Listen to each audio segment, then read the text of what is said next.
Started now. I want to thank everybody for joining me. My name is Jonathan Hughes. I'm the Associate Director of College Planning and Education at MEFA. And once again, thanks for joining our College Planning for High School Juniors webinar, which will talk about some aspects of how to pay for college and some college admissions aspects as well.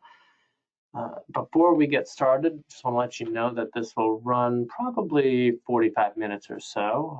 If you have questions, you can feel free to submit them throughout the webinar, and I can answer those at the end of the presentation. You'll also receive follow-up from me after the presentation in the form of the slides, which will be emailed to you, as well as a link to a recorded version, the recording of this webinar, in fact, as well as, you'll have my contact information, so you'll be able to contact me with any questions directly. It sort of leads me into my first slide, which is talking about, before we get started on our specific topic, talking about MEFA and who MEFA is and what we do. So MEFA is the Massachusetts Educational Financing Authority. We're a not-for-profit quasi-state authority. We were created back in 1982 by the Massachusetts State Legislature, and we have a public service mission to help Massachusetts families to plan, save, and pay for college. And we do this in a number of ways. We offer savings programs like the 529 and prepaid tuition programs, as well as low-cost, fixed-rate educational loans.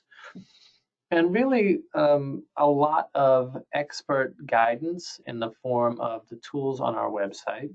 So you can visit mefa.org and see all sorts of calculators and calendars and estimators and all sorts of tools, as well as blog content. You can sign up for our emails, and we'll send you one or two every month based on the age of your child or children, with information that is going to be relevant to you at that time. So, for example, if you have a junior in high school, you're going to be getting emails about maybe visiting colleges or applying to colleges for admissions. If you have younger students, you might get something about saving or about course selection in high school. So just to let you know, one or two of those every month.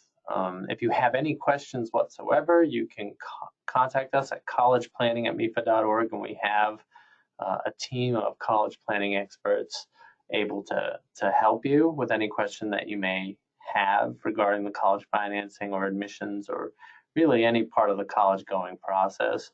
A big part of what we do is outreach. We do over 500 seminars every year throughout the state on topics like college savings, college admissions, how to pay for college, and college financing.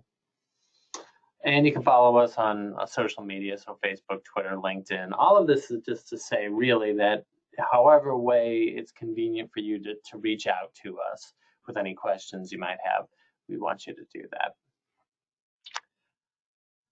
One more thing I want to mention before we get started is MEFA Pathway, and this is something that your students might actually be using in their schools. They may not, but whether or not they are using them in their high school classes, now you can use this. It's a college and career planning tool that's run by MEFA. So it's really for students as young as middle school age, where middle schoolers can just sort of start an account and do some tests to some games, and to tell them, maybe help them figure out what they're interested in, where they might want to go to college, and where their skills may lie. When students move into high school, then they can really start to do more with this site, and they can apply for scholarships through the site. They can keep track of their letters of recommendation, do college searches, save their college searches, link to the Common App. They can do all sorts of things on MEFA Pathway. So it's a fantastic tool. You can use it as a student or as a parent, or counselors can use them in high school to keep track of their students as well. So if you have questions, one of the things that we do offer through MEFA Pathway are things like expected family contribution calculators and scholarship search engines. So it's worth it to check out that site, even if you're not sure what you might be using it for. I think it can help you. So today what we'll talk about certainly current trends in college admissions. So what's going on with college and college admissions at the time. I've been at MEFA for a long time, and really probably the most popular questions that people have really revolve around how this topic works for most people, and how do most people get admitted to college, and what a college is looking for, how do people pay for college. So we'll talk about some current trends, what the landscape actually looks like when we're talking about college admissions. So we're talking about how to compile your student's college list, or how your student can compile his or her college list, some of the important things you want to consider when you're doing that. Spend some time talking about campus visits, which are a really important part of this process. The actual application process to college, and then of course financial aid. So the two main parts of this process are admissions and financial aid. They're separate, but they're intertwined. And then something we're always careful to talk about, and really want to mention to people, that this is a long process. It can be emotional, it can be overwhelming, it can seem very confusing. However, there are a lot of free resources available to help you through the admissions and financial aid process. So please take advantage of those, and we'll list some of those by the end. Okay. So as far as trends in college admissions, what are we seeing around the country these days? Well, one of the things, and it probably won't surprise you to know, is that this has become an earlier process. Sort of back years ago, students might not have been looking at colleges until their senior year in high school, but really, if you're here and you have a student of a junior in high school, we're assuming that you're already starting to look at the college admissions process. You know, the student's probably looking at colleges, compiling their list. Students are applying earlier. The application process has been changed so that students might face earlier admissions deadlines. So specifically, students who might be applying to selective majors might face earlier deadlines for consideration into those programs like nursing or engineering. For example, a student applying for the nursing program at UMass Lowell must apply earlier than other students who are applying for admission to UMass Lowell. So one thing you definitely want to do is make sure that you're aware of deadlines, and this goes for admissions as well as financial aid. Deadlines are very, very important when it comes to college admissions and college financial aid. So once your student is starting to look at colleges and where he or she may want to apply, make sure that you know what program and if there are any special deadlines, or if there aren't, just what the deadlines are. Since there are more colleges that students are applying to, I think the average number of colleges that a student applies to has gone up significantly over the years. Colleges are seeing a lot more students applying. So they really want to know and need to know, if they admit a particular student, how likely that student is to say yes and to come to that college. Towards that end, colleges use something called demonstrated interest. So, if they get an application from a student, they are going to look and see if they have had contact with the student in the past. So every time a student contacts a admissions office, if the student has visited a college, if the student reaches out to an admissions officer at a college fair, sometimes even if a student has visited the website of a particular college, colleges want to know as much of that information as they can, so they can see how serious and determine how serious a student really is about attending that college.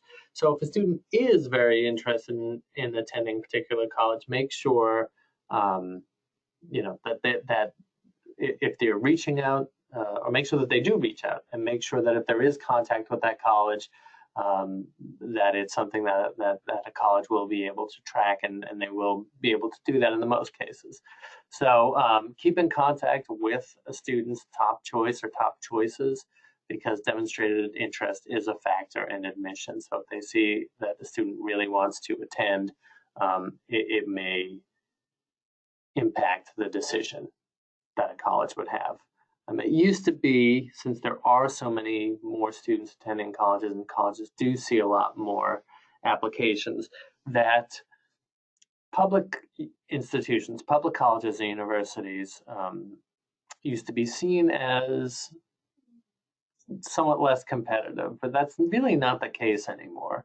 There are a lot of public colleges and universities that it is very selective to get into.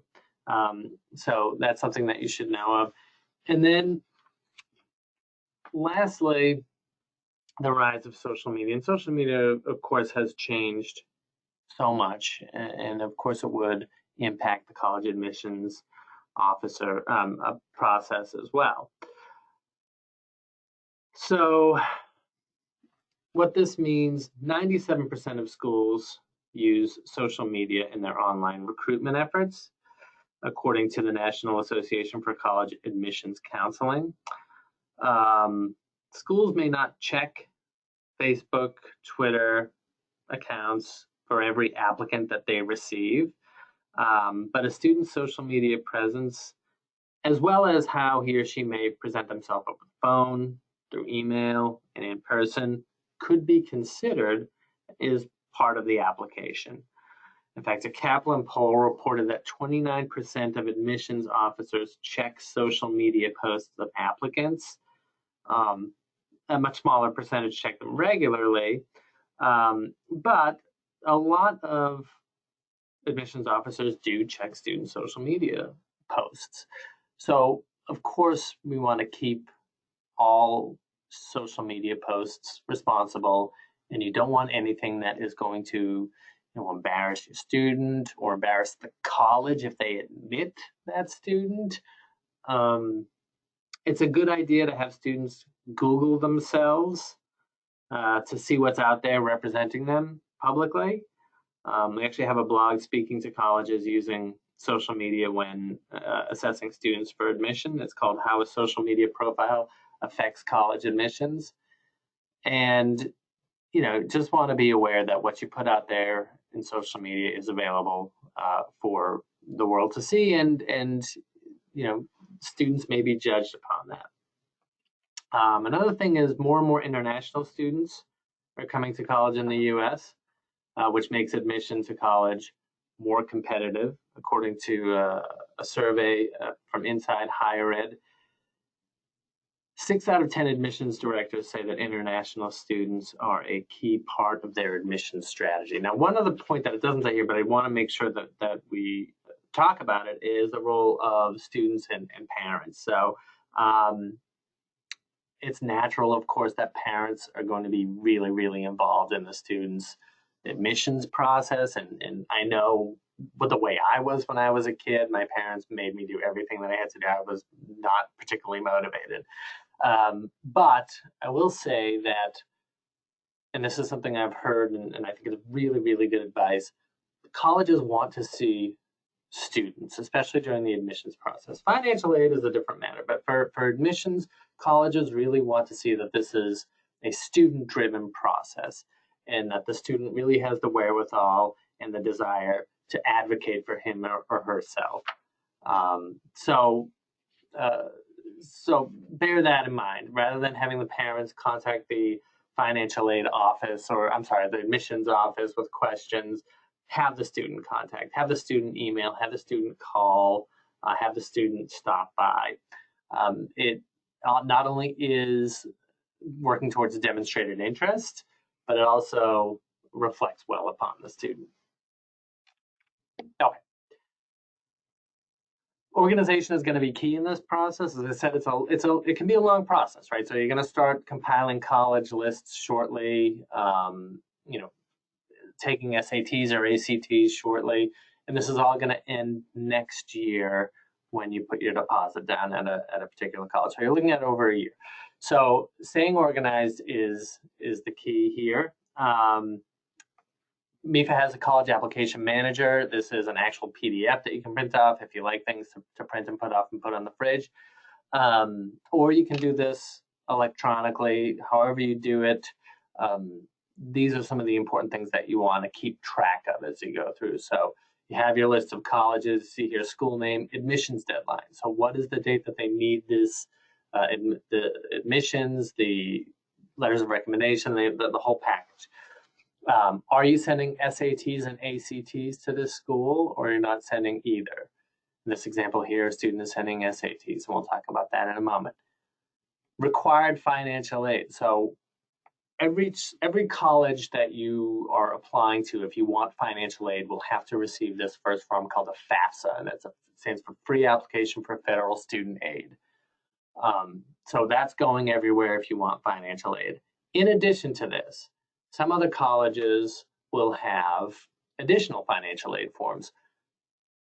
The most popular one, the one used by most colleges, is this form called the CSS profile.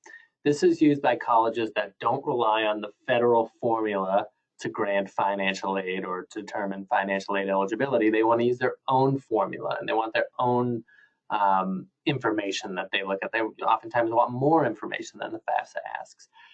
So if you want to be eligible for financial aid from that college, you need to file a CSS profile. And the only way really to know if a college requires that is to look onto the financial aid webpage of that particular college. So FAFSA goes everywhere, CSS profile, some colleges, and there may be additional forms. So maybe there's a scholarship application that's particular to a college. Maybe a college uses its own financial aid form separate from the profile. Whatever it is, just make sure that you know what the college is looking for you so that you can file it and file it by the deadline. Once again, a deadline is really important when it comes to financial aid. In fact, if you miss a school deadline for financial aid, you should not assume that you are getting financial aid from that college. You just shouldn't assume that. So things are important. Deadlines are important. These factors are important. Make sure that you have some way of getting this all down and knowing what's expected of you and when. Okay, so staying organized is key. Back to the beginning of this process again is sort of just researching colleges, right? So how can you research colleges, and what are some of the most effective ways to do that? There's so many colleges available. Luckily, there are a lot of tools that are available to help you sort of perform these searches and narrow down these searches. The first one we'll talk about is a site called College Navigator. And that is a federal site. And basically you can, it's pulled in, I think, from the National Center for Education Statistics, all sorts of information. So you can list, I want all the private four-year colleges in Massachusetts, or you could say, I want to go to a college that offers this degree, and it'll sort of sort the results for you, and it has every bit of information that's available on these particular colleges. So it'll say things like class sizes, male to female ratio, majors,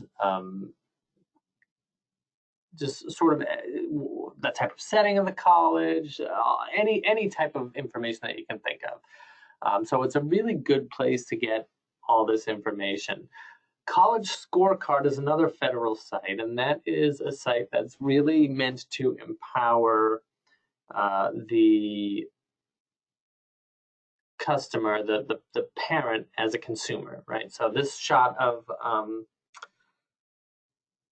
on the slide is a shot from the College Scorecard, and it's of the University of Massachusetts at Boston. So what this is going to tell you, among other things, it'll work in a similar way to the College Navigator site, where you can search by major, you can search by college type, you can search by area, and it'll give you all the results that come back. But what it will give you is going to be focused on, in this case here, you see University of Massachusetts, Boston, gives you the class size, 12,159 undergraduate students. It will give you the percentage of students who enroll that graduate. So how well does this particular college do in graduating their students? What's the average cost, the average annual cost per family? You can see that there is $12,292, not the sticker price. Not what's listed for tuition and room and board and books and fees and all that, but what does the average family actually end up paying? And you may be on either side of that number, but this is the average annual cost. And then what is the average annual salary for the students 10 years after enrolling? So is this going to be a good investment? Because your education, of course, is an investment. One thing I wanted to mention that I didn't yet is that we talk a lot about fit, which college is a good fit, and so how do you know that information? So a couple of important points that you can look at, and they should all be listed on college websites. So academically, is this a good fit for a student? What's the average GPA? These will be on college websites. So if you go to the admissions websites and go to the student profiles, it will give you the average GPA of the students that are enrolled there. It would give the range, perhaps, of SAT or ACT test scores. Acceptance rate, so how many what percentage of students who apply are accepted, and what the last class who graduated looked like in terms of academics. So that way you can know, is my student, or if you're a student, am I in this target group? Am I above it? Am I a little bit below it? How likely am I to sort of be admitted to this college? So that is something that you should do in your research. I want to finish by talking about the following two here. Big Future is a site run by the CSS profile organization, the College Board, essentially. Same company that does the CSS profile. And then MEFA Pathway, which we mentioned earlier.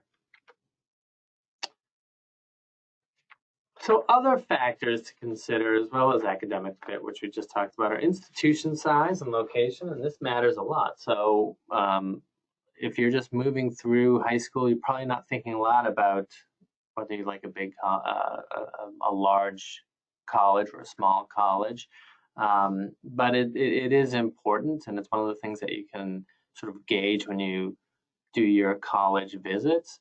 So institution size, location, do you want a school in the city? Do you want a school in the country or in the suburbs? I remember when I went to visit my brother at Syracuse University, and I thought, I think I want something a little more urban than this. I stayed in Boston to go to school. It was important for me to have a sort of city around the college that was bigger than the college in a way. Campus culture. So is it a big sports school? Is this a big art school? What is it really like here? And again, this is something that you're going to be able to tell from visits, but also maybe talking to alumni or talking to the current students. So what type of activities are offered? Learning style. So do you benefit from lectures more, or are you a more sort of creative learner? There are different types of colleges that specialize in different methods. Are there study abroad programs? This is really important too. The biggest thing probably is, if you have a major in mind, does the college have your intended major, and is this a good school for that intended major? Same thing with career and internship services. If you're lucky enough to know the sort of path that you want to take as a student through college and beyond, then that is a huge plus when you're looking at colleges. If you have a really esteemed internship program at this college for the field that you want to attend. Affordability is also a really, really important factor to consider, and it's important to consider it and to consider it early. A lot of people sort of, and by the way, I'm not saying don't apply to colleges that have large sticker prices. By all means, apply to those colleges. On the financial aid front, we always say that you shouldn't take colleges off your list because they might have a high sticker price. There is financial aid, right? And the fact is that many of them, most families are going to be eligible for some form of financial aid, and the colleges that do have the higher sticker prices end up typically you have more financial aid eligibility at those colleges, so it's likely that you may get more financial aid at those colleges than some colleges that have lower prices. So the end price might actually be lower at a technically more expensive school because of financial aid. So definitely don't take any colleges off your lists because of sticker prices or high tuition prices, and we'll get into that towards the end. And then finally, the social climate. So, what is this? What is this college like? Is it a big academic college? Is it known as a party school? Is it an art school? All these things are going to be important to you when you're looking at colleges to apply to. And we've talked a few times already about campus visits. So much of how you're going to know the answers to these questions can come from campus visits.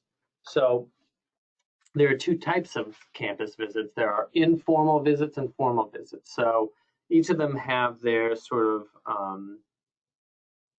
strengths to them. So informal visits, colleges are for the most part open spaces, and you can walk onto campus, and classrooms are a different story, but you can visit campuses. And it's really incredible. We've talked to a lot of families whose students know the minute that they set foot on campus whether or not this particular college is for them. So you don't have to make appointments. You can just go and take a walk on campus.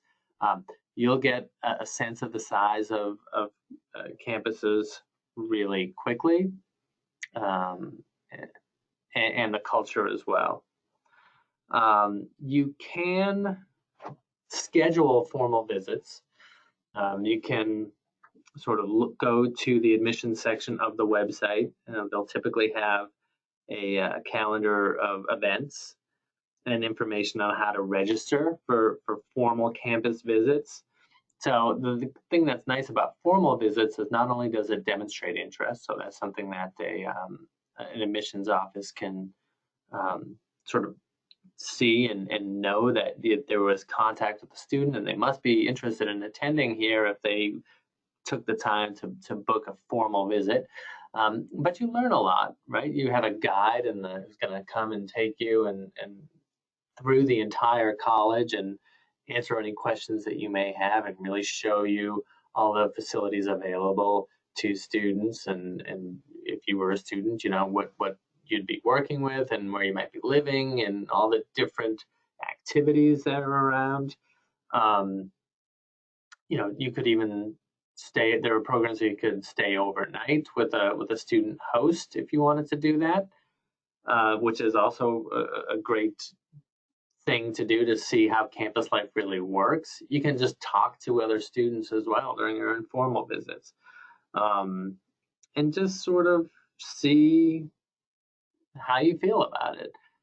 Parents, ask your son or daughter, how do you feel on campus? Observe your son or daughter and see how they're reacting to the visit.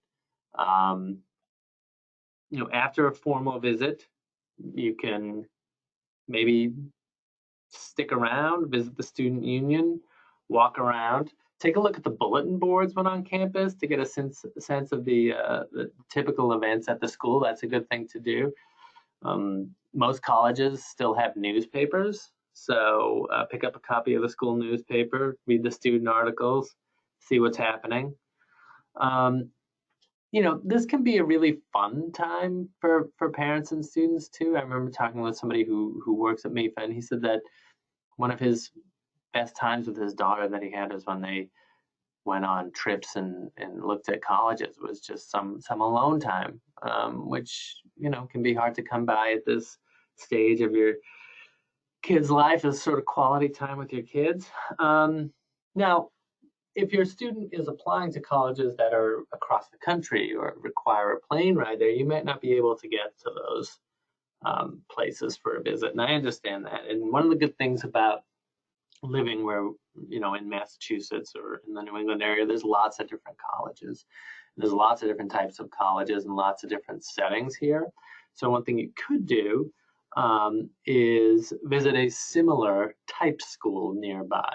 So if a student, for example, is applying to a Jesuit school in Maryland, but you're not able to get there, you could walk around BC, maybe Boston College, and it's a similar type of feel, and see how that works out. Or if you're applying to a large urban school like New York University, for example, but you're not able to get there, you can take a look at Boston University and see how that works.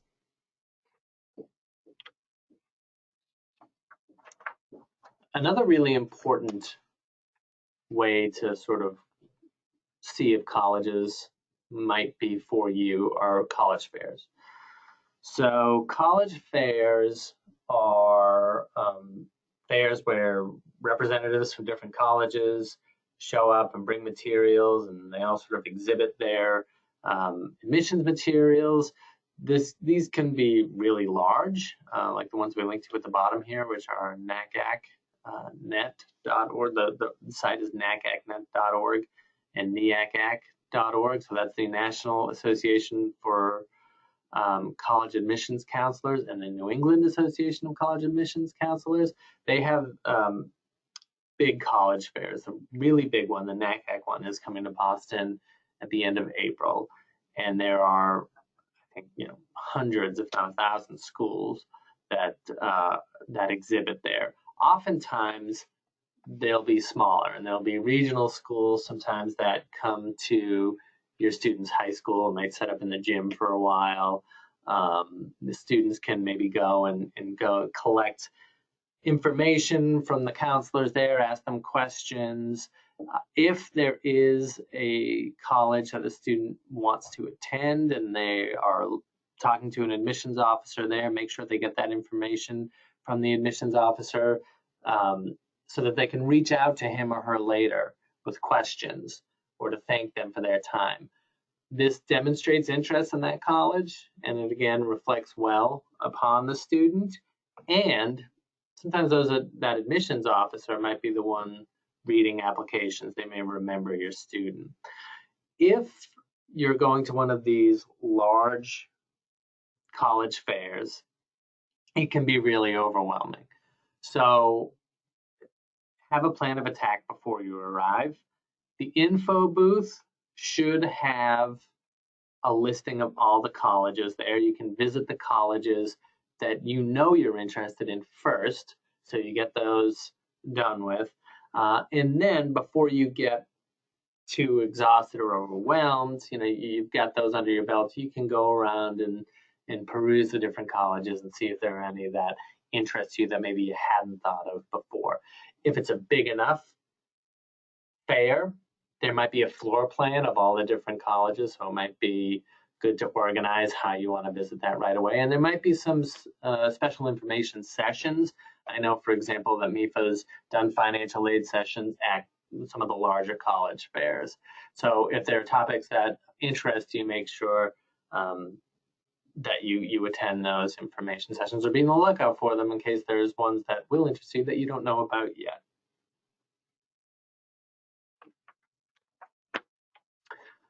We touched on this briefly earlier, but when we talked about academic fit, but how do we assess academic fit? So how do I know if I'm likely to get into a particular college that I'm applying to? They look at all sorts of different things when they're looking at admissions, right? Whether or not the college is going to admit a student. The most important thing, so they look at academics, they look at who the student is, they look at their athletics sometimes, they look at extracurricular activities, they look at SAT scores. The most important factor is still academic readiness, right? So a student is really only going to be, for the most part, admitted to a college if they are likely to succeed academically at that college. And so there are three main targets that you want to keep in mind, three main categories. So there are probable schools where your chances for admission are strong, so more than 50% likelihood that you'll make it into that college. Target schools, so your chances for admission are 50-50, and then reach schools where your chances for admissions are less than 50%. So as a student could very likely end up attending one of the probable schools, the most important thing to do right now is to determine the right probable schools for the list. I had somebody tell me once, and I never forgot it, that you should be doing the most work to determine what your probable schools are, because it's most likely you'll be attending one of those colleges. So you really want someplace that you're going to be happy. So make sure there's one probable school that's affordable and that the student would be happy to attend. So once again, you can check admitted student profiles on the website to find out how likely you are to be admitted. You know, if your student has a 3.5 GPA and the class profile is anywhere from 3 to a 3.5, I would say that that's a probable school. If your student is at the same college and your student has a 3.0, that's a target school, or in between the 3.0 and 3.5, that's a target. If it's below that 3.0, then it's a reach. And they're not exactly that, because other factors are in play, so SATs, ACTs, things like that. And again, there will be a range of scores on the admitted profile, student profile at the admissions website of that particular college. People want to know how many colleges they should be applying to. Well, we see people applying to a lot of colleges these days, but a strong, well-researched list should be about 6 or 8 schools. So, sometimes there are more than 10, and that's fine if they really are, but just they should, that's a good list number, is 6 to 8 schools. A student should know why he or she is applying to each school. Remember, applications, you have to pay to apply to colleges. So you want to think carefully about why you're applying to these schools, and you should be applying to schools that you will be happy attending. Oh, somebody said to me once, if you wouldn't apply there for free, then if you wouldn't apply there, if you wouldn't pay to apply, you should not apply for free if there are fee waivers.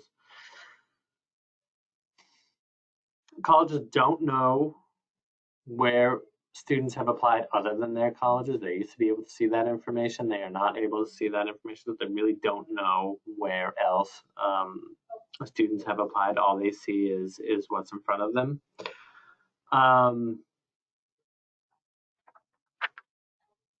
Let's see here. The timeline, this really varies. So there are a few different timelines that you may be experiencing in terms of college admissions. Regular decision is the most common, and that is usually the student has to apply by an early winter deadline, so maybe in December or January, or whatever that might be. You want to research the deadlines, of course, by the college, and a student will be receiving their admissions and financial aid early in the spring. In that case, early action and early decision are more common these days. Early action essentially has an earlier deadline, and it's a non-binding agreement. So basically what that means is you're just applying earlier, and you want to know earlier whether or not you've been admitted. Early decision is actually binding. And what that means is, if you're applying early decision, you're not only saying, yes, I want to know if I've been admitted early, but if you are admitted early, you're agreeing to attend that college. So this is the binding decision. you should not be applying early decision to more than one college. And the reason is because if they let you in, you're committing to attend that college. You can apply early action to as many colleges as you like. Early decision, you should only be applying one, and you should only be applying one if any. I mean, most families probably won't be applying early decision anywhere, and the reason is because you're applying and committing to attend before you know what it's going to end up costing you, before you get a financial aid package. So really, you should only be applying to that particular college if you're very confident that you can afford that college, regardless of what the financial aid package is. Now, I should say, if you're applying early decision or early action, that those colleges typically have an earlier financial aid deadline as well. So you would need to supply your FAFSA or your profile earlier, as well as your decision, your admission. Now, there are oftentimes two different early action, early decision deadlines. So you might see things like early action 1 and early action 2. And then these are known as restricted and unrestricted. So, for example, early action restricted means that you're not allowed to apply to other colleges with early action at the same time, and you can't apply to early decision anywhere. Early action unrestricted means that you're able to you're able to apply to more colleges early action at the same time in early decision as well. Now there are things called rolling admissions. Rolling admissions mean that applications are reviewed as they are received. They don't have this strict deadline system here. It's best to submit your application as soon as you decide to apply to a college that has rolling admissions. And even if admissions is rolling, keep in mind that there may be deadlines for other processes like housing, if a student wants to live on campus. Financial aid resources can run out toward the end of a rolling admissions process too. So you just want to keep in contact with the college admissions and financial aid office when finalizing your plans regarding all of this. Some colleges have open admission, which means that they admit most students, that you don't really have to be academically accepted into these programs. They admit almost all applicants with high school diploma or GED. Some colleges have, these are typically, when you're thinking about open admissions colleges, that you're thinking about community colleges. Some colleges have open admissions for some programs, though, and not all. So you may assume that things are open admission, but some programs within those colleges may not be. So again, just keep in contact with the admissions office on this. Now, college application types. There are many different college applications. So the most common of which is the Common App. Common App was established in 1975 and now has about 900 member institutions. So a lot of colleges, if they're on the Common App, you would go in through the Common Application and submit your applications and your materials that way. The Common App has 7 essay prompts and a word count of 650. And some colleges who use the Common App often require a supplemental app. There's something called the Universal College App that was recently established in 2007. It only has 9 member institutions, among them Harvard and, for example, Wentworth Institute of Technology is a Universal College App. There's something called the Coalition App, which is a platform that provides a single centralized toolkit for students to organize, build, and refine their applications to numerous institutions. Coalition schools tend to provide substantial support to lower resource and underrepresented students. And over 150 schools, including Bates, BU, Bowdoin, Colby, Holy Cross, Harvard, Middlebury, work with this process.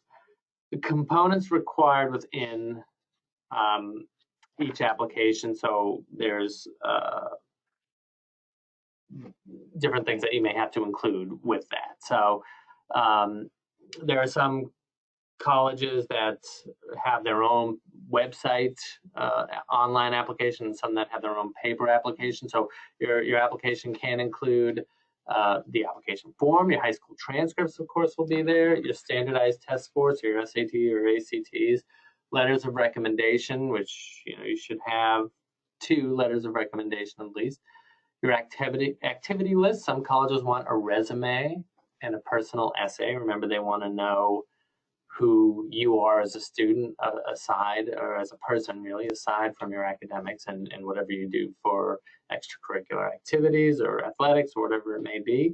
Some colleges will offer an interview. It's somewhat more rare these days, that if you're a student, if that's going to increase the likelihood of your student being attended, I would recommend pursuing that. Some students are comfortable in that, and some are not. And even if they're not, admissions officers know that it's a sort of awkward situation and that students might be nervous. So that's nothing to think that you're going to reflect poorly upon yourself if you're nervous during the interview.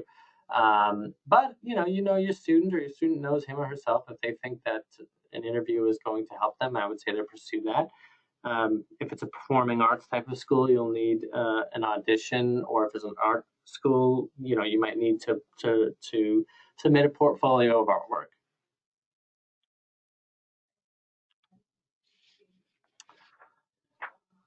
So when it comes to standardized testing, your students have probably taken PSATs already. SATs, if they haven't done so, are coming up. Students now, it used to be very sort of regimented that students in the East Coast take the SATs, students in other parts of the country might take ACTs. But really, it's more common that students would take one or the other no matter where. The tests have slightly different characteristics, and they measure slightly different things. Both the SAT and the ACT, when students wonder which one I should take, they both measure college readiness, and there are just some slight differences between the approach. There are free test prep programs available online for both programs, especially through Khan Academy for the SAT. So what's the difference between the SAT and the ACT? The SAT test really measures analytical, critical thinking, where the ACT is more curriculum based. So it'll test where the SAT may test your ability to solve problems and to think critically. The ACT is more of a test on what the student knows. And they also test scientific knowledge on the ACT, where they don't have a science component to the SAT unless it's an SAT subject test. If you're not sure, using that sort of brief description which one a student should take, students could take both. So they could take both once and then focus on the test that they did well for their second or third test. So you can take these tests more than once, and probably, if you're able to do that, should do it.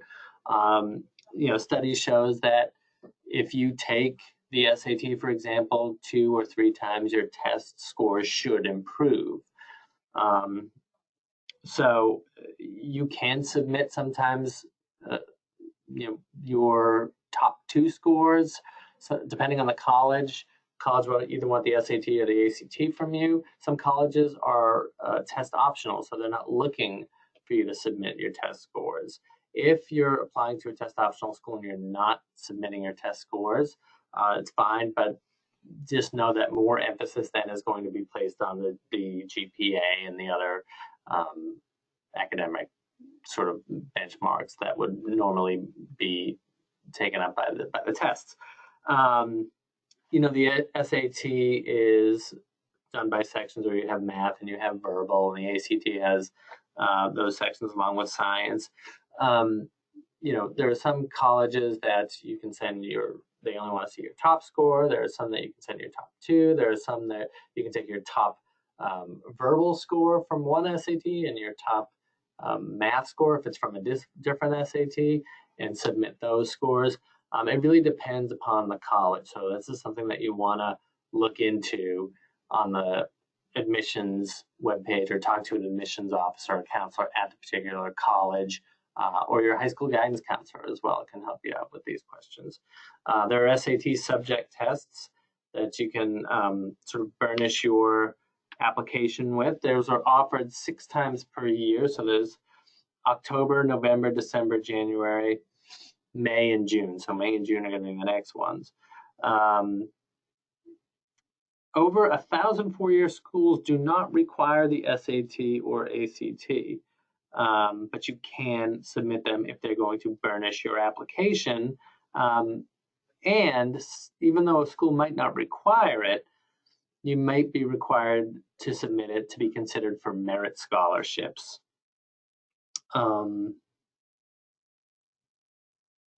The SAT, just in case you don't know, has a 1,600 top score with an additional optional essay. So you can score up to 800 on each section. The essay itself is evaluated based on 3 specific criteria, which are reading, analysis, and writing. Each of these criteria are scored on a scale of 2 through 8, yielding a total score possibility on the essay from 6 through 24.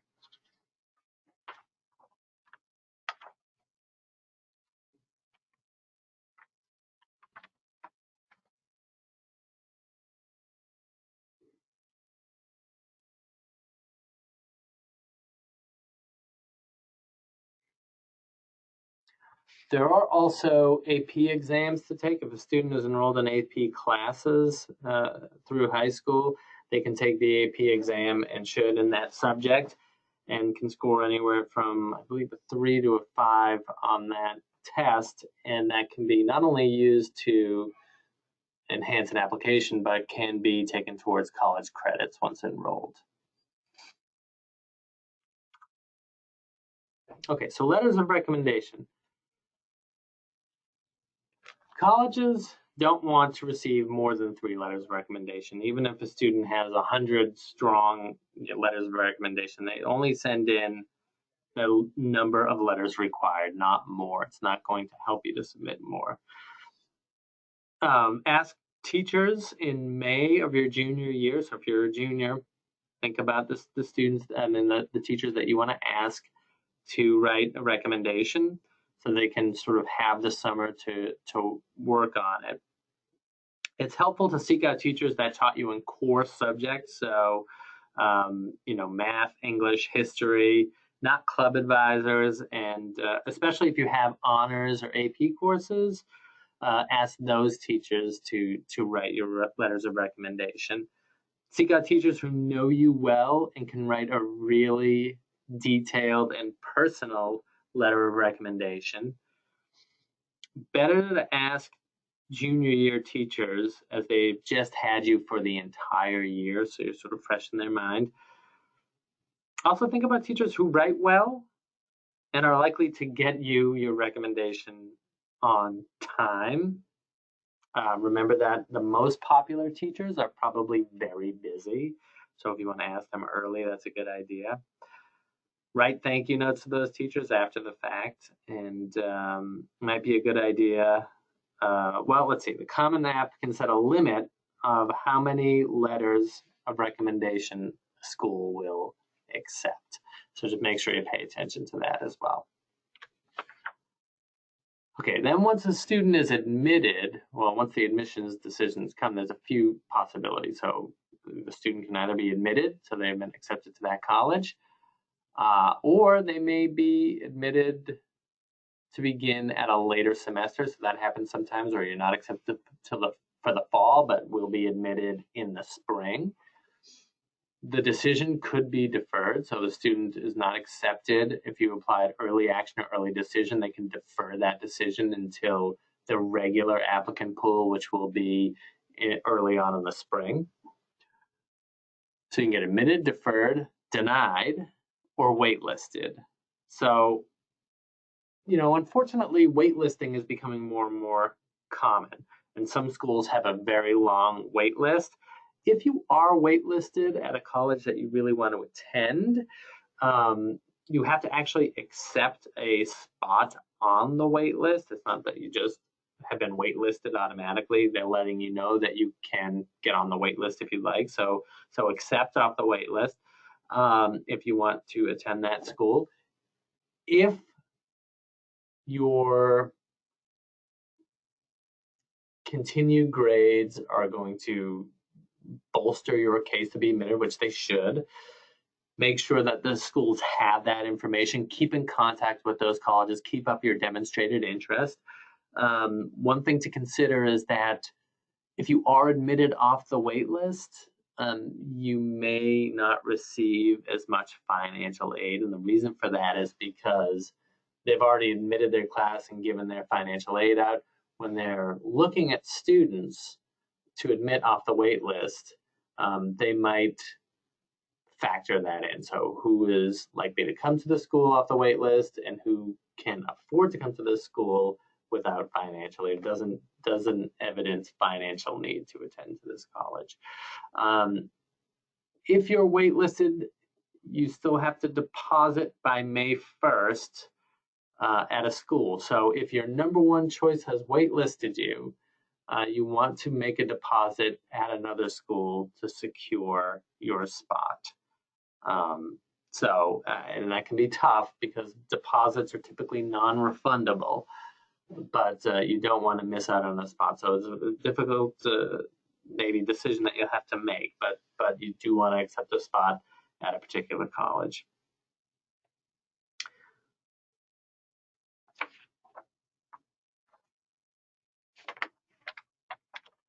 Well, now we move on to affordability. So as I've said before, the sticker price of college is something that just not a lot of families are going to be asked to pay. So most families are going to get financial aid. The question is, how much financial aid are they likely to receive? There are ways to determine this far out how much you're likely to be paying for college at a particular college. Every college, in fact, is required to have a net price calculator on their website. So you can go and put in some basic information and find out how much financial aid you are likely to receive and what the balance is. There are a few different things that you want to think about. So there's cost of attendance at a particular college. What is the cost of attendance? We talk about tuition a lot. Tuition is part of the cost of attendance, but it's not the full picture. So there's tuition. If the student is living on campus, there's room and board. There are books and fees. There's equipment. Maybe the student needs to buy a laptop. And there are living expenses while the student is enrolled in college. All of those things together comprise the cost of attendance. Cost of attendance information should be on the financial aid page of the website of the college. The net price is what the student ends up paying, or the family ends up paying rather, after financial aid. And as I said, every college is required to have a net price calculator on their site. When my wife went to school a few years ago, we were trying to figure out if we could afford to pay for it. We used a net price calculator to determine how much financial aid we were likely to get. And I have to say, it ended up being pretty accurate. So not all net price calculators are the same. Some are, some schools put in more sort of work to their net price calculators than others. Some colleges give out a lot of merit-based aid and scholarship forms, and some don't. So some net price calculators are going to ask you to put the student's GPA in, some are not. It's all only an estimate. It's important to keep that in mind, but I think it's a good tool to use. You should know what financial aid applications are required, as we mentioned earlier, and when they are required. So remember, deadlines, really, really important. There are two ways that financial aid is awarded: need-based and merit-based. So need-based financial aid is determined on the family's financial circumstances, right? So when you're filing your financial aid forms, whether it's the FAFSA or a different form, they're going to ask information like household size, how many students are going to be in college for that year, parents' income, parents' assets, student income, student assets, taxes paid, all of these little pieces of information, and that's going to go through a calculator, and it's going to come out with a number called the expected family contribution, and that's the amount that the formula feels that the family can shoulder for a year of college. So let's say that that number is going to be $10,000. Well, at a college that costs $50,000, you're expected to pay from the formula $10,000. That means you're eligible for the difference in financial aid. So you're eligible up to $40,000 in that example, because they're thinking you're going to be paying your expected contribution. There's a gap in how much that is between that and the cost. You're eligible to receive that in need-based financial aid. Not that you necessarily will receive it. You might receive all of it. You might receive some of it, but that's your eligibility. The other way to determine financial aid is merit-based. So this is when you hear about things like academic scholarships or athletic scholarships. These are not based on the family's eligibility to pay, but on student recognition or student achievement. And often these things are blended into one financial aid package. But just make sure that you know what the deadlines are for each. So sometimes there'll definitely be a FAFSA deadline for the college. There may be a different financial aid application deadline for the college, and there may be separate scholarship applications. You can also start looking for private scholarships, outside scholarships. We usually recommend a two-track approach to that. For local scholarships, you should look at the high school guidance counselor's office. They usually have the best resources on local businesses and local organizations offering scholarships. And then for national scholarships, there are search engines that you can use. Never pay to have a scholarship search done. We talked about MEFA Pathway earlier in the presentation. I think it was a second or third slide in. That has scholarship search engines built into it, and MEFA.org does as well. We went over this just a moment ago, but this is the difference between merit and need-based financial aid, and net price calculators as well. So, as I said, every college is required to have one of these. It's a great tool to use. It's not the end-all, be-all, but it's a really good way to go through. Applying for financial aid, again, FAFSA, free application for federal student aid, goes everywhere. CSS profile is the most common additional form. Typically, when you're looking at schools that require a CSS profile, you're looking at private colleges, though certainly not every private college requires a CSS profile, and I think there are a few public colleges that require it as well. The biggest difference between the profile and the FAFSA is that the profile is not a free form. It costs, I think, $25 to file the first CSS profile that you're filing, and then $16 to each additional school. But there are fee waivers if you meet certain requirements, and the application itself will actually calculate whether or not you're eligible for these waivers as you move through. They're typically going to ask for more information on the profile than they do on the FAFSA. So it's a bit more exhaustive than the FAFSA is. And then there might be some college-specific financial aid applications as well. One thing I want to mention is federal direct student loans. And I want to mention it because the way we tend to talk about student loans or educational loans, really, people assume that students just can borrow whatever they need to pay for college on their own and just pay it back after school. But it's really not the case for the most part. And in fact, when we talk about financial aid, there are three main types of financial aid. There's grants and scholarships, there's work study, and then there are federal direct student loans. And people get confused as to why student loans are considered financial aid and you have to pay them back. And it's here where we say, when we say that student loans are financial aid, really only this program, which is the federal direct student loan program, is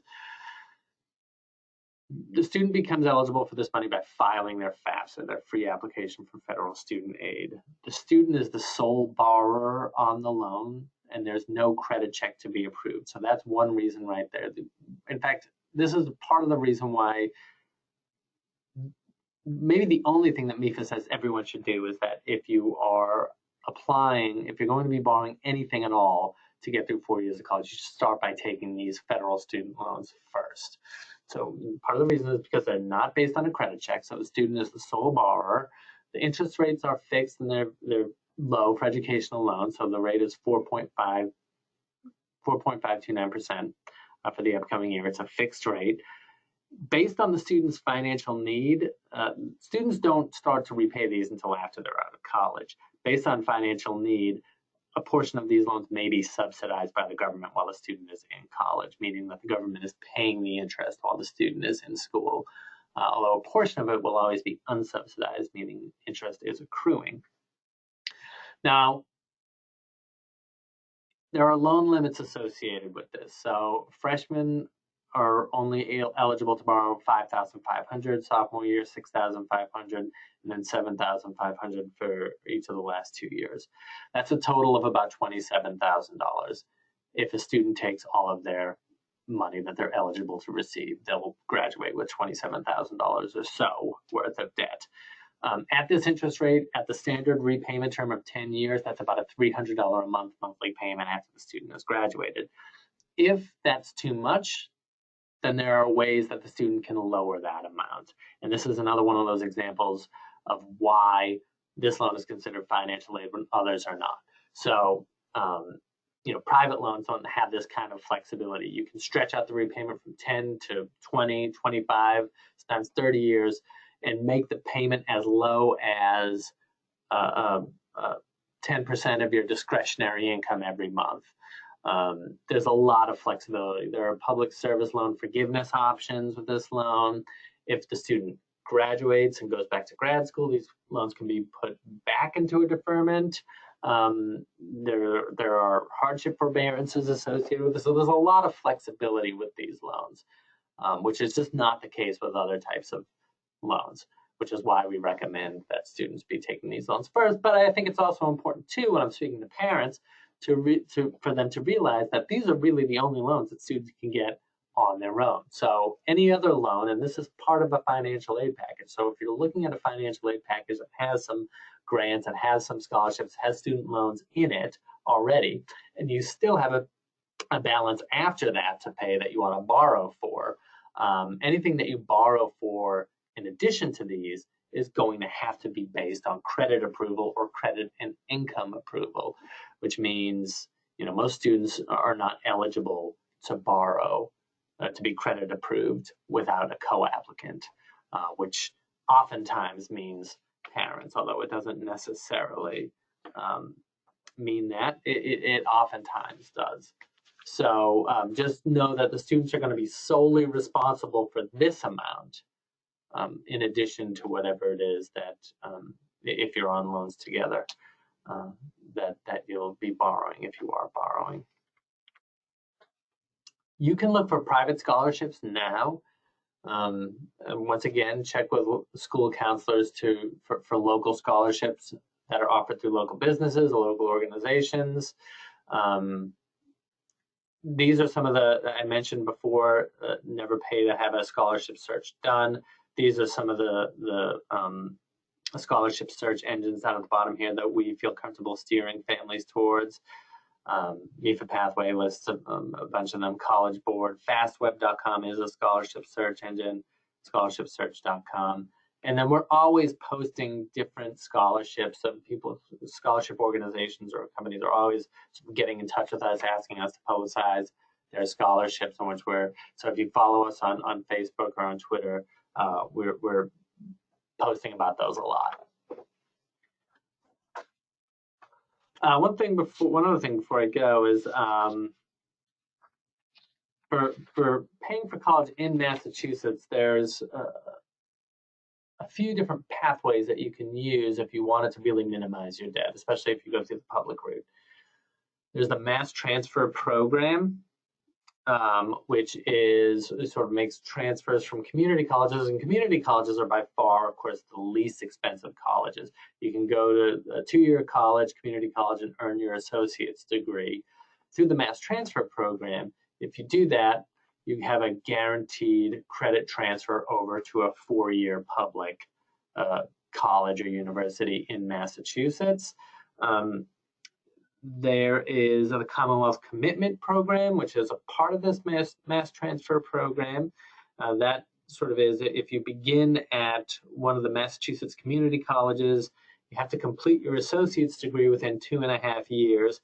You have an automatic transfer into one of Massachusetts' 4-year state public college or universities. And if you complete your bachelor's degree within 2 more years, maintain full continuous enrollment and a cumulative 3.0 GPA, there's a freeze on tuition and mandatory fees for all 4 years upon entry into the program. And you can get a rebate upon tuition as you move through. A reduction in tuition and mandatory fees is represented by an average of over $5,090 by a 10% rebate of tuition and mandatory fees and additional mass transfer tuition credit. So there's a way to go through 4 years really carrying as minimal, if any, debt as possible. There's another program called Tuition Break, where let's say you wanted to study at a public college or university in Massachusetts, but this particular major that you want to study is not offered in a public college or university in Massachusetts. If it's part of the Tuition Break program, which is run through the New England Board of Higher Education, you can attend another public college in New England to study your intended major that wasn't offered at a public college in Massachusetts and pay a significantly reduced rate. And that is the link that you see to it there is the New England Board of Higher Education, nebi.org, and there's the Mass Transfer Program link above it as well. So those are really great programs that hopefully you'll be able to take advantage of. And it depends upon what your intended major is and what your own particular path is. But just to highlight that there are some pathways that have been designed purposely to help families in Massachusetts get through with as little debt as possible. And they're really great programs, and we always recommend them sort of wherever we go. Now, what you can do now, here's a little breakdown of where you should be, things you should be looking at, staying on track through senior year. So coming up, we've got the spring and summer of junior year. You're going to start researching colleges now if you haven't done that already. Your students probably visited some college fairs. If you're not, like I said, there's a really big one coming up in Boston at the beginning of, the end of April, beginning of May. But you can visit campuses and college fairs. You can just sort of pop on, as I said, or schedule a formal visit. You want to ask your teachers for letters of recommendation. Take the SAT or ACT. And you can even start writing the college essay now. Now, things are probably going to come to a head in the fall of senior year. So if you want to retake that SAT or ACT, you do that again. You get your letters of recommendation, finish your essay, submit your financial aid applications, and submit your admissions applications to colleges. Now, depending on how you've applied, whether it was early action or regular decision, you're going to get that info either in the middle of the winter or the beginning of the spring, whether or not you were admitted to colleges and how much your financial aid package is for and what your balance is. By the time that happens, it may be spring of senior year, so you're going to receive your admissions and your financial aid offers, and you have to make sure to choose your college and put down your deposit by May 1st. That's the deadline for all the colleges. You have to submit by May 1st. You can attend open house programs. You can attend MEFAs after the college acceptance seminar, where we talk about how you can pay your balance once you do have a financial aid package, and actually encourage people to bring their financial aid packages with them, so we can sort of see what your cost is at each school and where you might want to attend.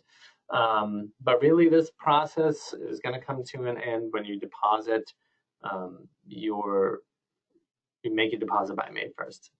And then the next process is going to begin, which is orientation and starting to attend. So what you can do now is sign up for MEFA emails on MEFA.org. Research colleges and plan a campus visit if you can. Find local college fairs, and you might want to start looking for scholarships or researching on mefapathway.org. There's a look at what one of our emails looks like. And again, if you want to sign up for emails, again, 1 or 2 a month. And if you don't like them, you can always unsubscribe. We won't sell your information or give your information to anyone else. You're not going to be deluged with things. You can connect with us on social media. So this is our social media info.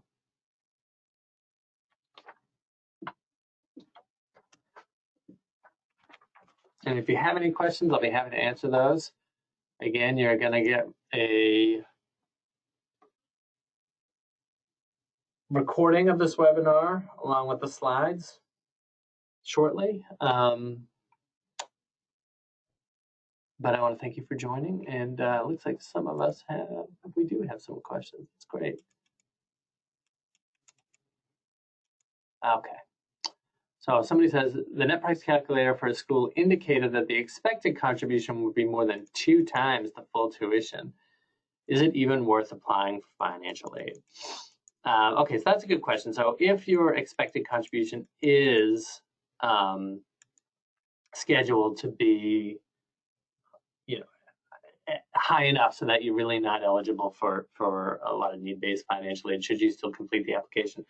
There are arguments to still complete the application, especially the FAFSA, and the reason is that if you want the student to apply for those federal student loans or to get those federal student loans, you need to apply and file a FAFSA. Also, you talk to the admissions or financial aid office at the college, because in order to receive merit-based financial aid, so financial aid that's not based on your finances, you still might need to file a FAFSA. That's a school preference. Some schools can do that, and some will not do that. But that depends on the college. So there are arguments to still file a FAFSA, still file a form. But I would have a conversation with the admissions office about it. Somebody says, if a student on an IEP will need help in college, do you disclose that before or after acceptance? I think I would disclose that before, just because this is something that the student is going to need, right? And you want the school to be a good fit for the student, and so that's definitely going to be a big part of that. Now, whether or not, what effect that will have on the admissions decision, I can't say, because that will be, again, a conversation that you would want to have with the admissions office. So, and I know that can sound like something you don't want to do, because you're afraid it would impact your students. But you don't have to say. Really, you could just offer it as a hypothetical and say, what would this hurt a student's chances to be admitted? I just think I would rather know for the success of the student, should that student get in. Somebody said, doesn't applying early decision mean a school has no incentive to offer much financial aid?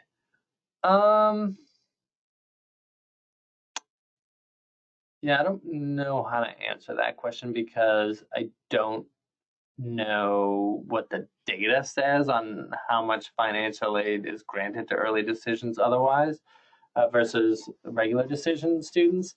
I see the logic there, but I don't want to say, because I just don't have enough information personally. But I can research that for you, actually, and maybe reach out to you on that.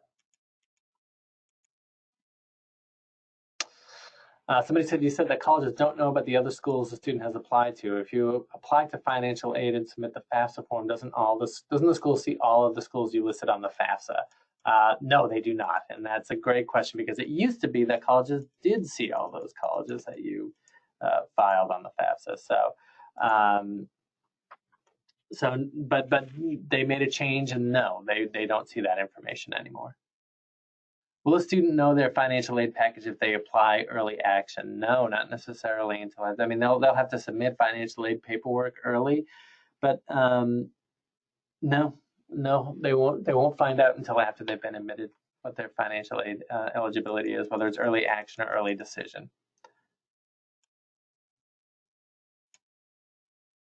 Let me see if there are any other questions here.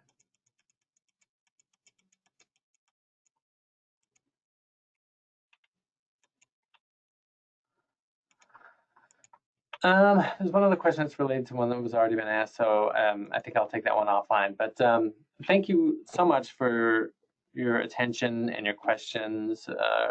Interest really means a lot, I'm sure, to the students in this process, and you know, it goes a long way towards going through this process successfully. So if you have any other questions, please reach out to us, whether that's email, phone, social, otherwise. If you enjoyed this presentation, go to Google reviews and give us a positive rating on that. Otherwise, I will be in touch with you through email with the slides and the recording, and I will be in touch with some of the folks who asked questions to elaborate further. Thank you, and have a good rest of your day.